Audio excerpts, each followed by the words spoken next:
மகிழ்ச்சியாக இருக்கக்கூடிய ஒன்று என்னென்னா, இத்தனை இளைஞர்களை இங்கே பார்க்கும் பொழுது நிச்சயமாக நான் மறுபடியும் சொன்னேன், இங்கே மேடையில் அந்த ஸ்க்ரீனில் கூட போட்டிருந்தாங்க பிஜேபி, என்னுடைய படத்தை போட்டு பிஜேபிக்கு நன்றின்னு. நீங்கள் யாரும் தப்பாக வேறு நினச்சிடக்கூடாதுங்கிறதுக்காக நான் வந்து தெளிவாக சொல்கிறேன். அது ஏன் பிஜேபிக்கு நன்றினா, ஒரு தலைமுறையே இந்தியா மட்டும் இல்லை, இதை தாண்டி இருக்கக்கூடிய ஒரு இளம் தலைமுறை. ஏன்னா நம்ம பொதுவாக தமிழர்கள் கொஞ்சம் மறதி இருக்கும். பழசெல்லாம் நம்ம வந்து பிள்ளைங்களுக்கு சொல்லித்தர மாட்டோம்.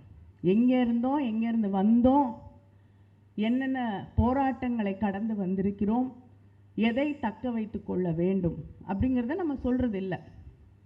அதனால் அந்த பழமையை போற்றக்கூடிய பாதுகாக்கக்கூடிய அந்த சிந்தனை இல்லாத காரணத்தால் இன்னைக்கு நீ படித்து வெளிநாட்டில் வேலை பார்க்குற, ஒரு பெரிய இடத்துல இருக்க, அதை தான் சொல்லித்தரோம், அதை புகழ்கிறோமே தவிர அந்த நிலைக்கு உங்கள் மகனோ மகளோ வருவதற்கு தந்தை பெரியாரை போல, நம்முடைய திராவிட இயக்கத்தை போல அதில் இருக்கக்கூடிய எத்தனை போராட்டங்கள், எத்தனை சிந்தனையாளர்கள் இந்த இடத்தை கொண்டு வந்து நம்மை நிறுத்தி இருக்கிறார்கள் அப்படிங்கிற வரலாறை நம்ம சொல்லித்தராத அந்த காரணத்தால் நம்ம பிள்ளைங்களே கம்ப்யூட்டர் முன்னாடி உட்காந்துக்கிட்டு சொல்லும், இது எதுக்கு ரெசர்வேஷன், இது வந்து மெரிட் முக்கியம் இல்லையா அப்படின்னு கேட்கும்.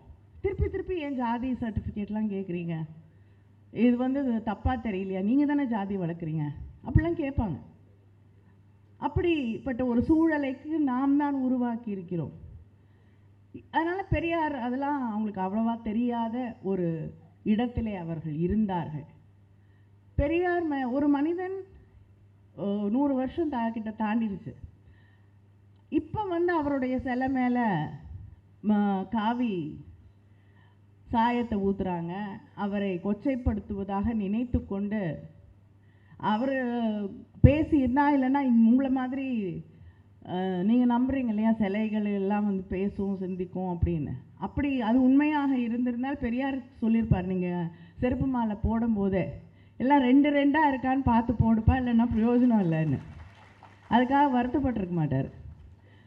அப்படிப்பட்ட ஒரு மனிதனை ஏன் வந்து இவ்வளோ கேவலப்படுத்தணும், ஏன் இவ்வளோ பயப்படுறாங்க, தொடர்ந்து ஏன் அவரை கொச்சைப்படுத்த துடித்து கொண்டிருக்கிறார்கள் என்று இவர்கள் தொடர்ந்து கொச்சைப்படுத்த தான் அடுத்த தலைமுறை இந்த மனிதன் யார் என்ற கேள்வியோடு அவரை பற்றி படிக்க ஆரம்பித்தது, பேச ஆரம்பித்தது.